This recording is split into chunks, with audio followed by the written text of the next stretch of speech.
नेते अविनाश जाधव हे देखील आता आनंदगड जकातनाका या ठिकाणी आलेले आहेत।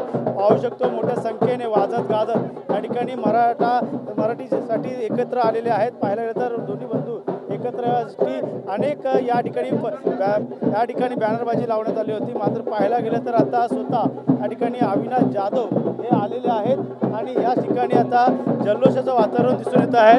अविनाशजी काय सांगाल, या ठिकाणी तुम्ही जल्लोषाचं वातावरण या ठिकाणी दिसून येत आहे?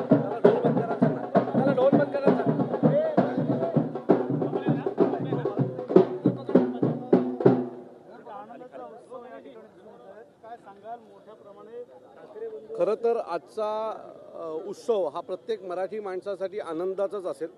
खरं तर आमची मायबोली जिला आम्ही आमच्या मराठी भाषेला आमची आई मानतो, या आईमुळे आज दोन मराठी मुलं एकत्र येतात आणि ह्याच्यापेक्षा आनंदाचा क्षण काय असेल। एक आईच ही गोष्ट करू शकते आणि त्या आईने ती गोष्ट केलेली आहे। त्याच्यामुळे आजचा दिवस आमच्या सगळ्यांसाठी आनंदाची गोष्ट आहे। आज सन्माननीय राजसाहेब ठाकरे आणि उद्धवसाहेब ठाकरे एकाच व्यासपीठावर पाहण्याची जी लोकांची मागच्या 19 वर्षाची जी इच्छा होती ती आज आमची पूर्ण होणार आहे।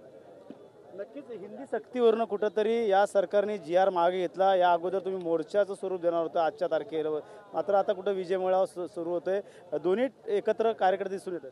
मला असं वाटतं की ही जी सुरुवात आहे ही भविष्याची नांदी आहे। मी काल जसं म्हटलं की याच्या पुढे मराठीचा हा इतिहास आहे, हा सुवर्ण अक्षरात लिहिला जाईल।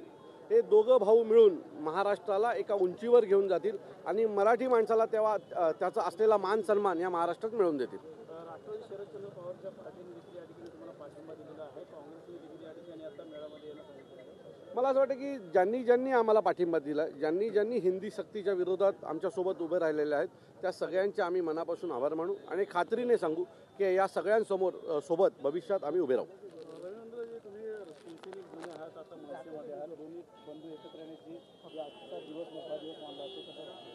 नक्कीच आनंद होतोय की ही सगळ्या मराठी माणसाचीच इच्छा होती। मी मगाशी आमच्या नेत्यांना देखील बोललो, आज दिघे साहेब पण खूप खुश असतील की दोघे भाऊ एकत्र आलेत आणि आज तुम्ही बघाल व्हायच्या पुढचा चमत्कार काय असेल तो।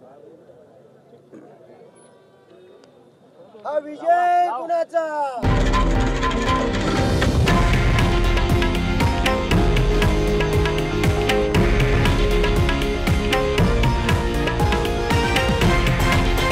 हे आहे देशातील नंबर 1 न्यूज नेटवर्क आणि आपण पाहत आहात TV9 मराठी, एकमेव।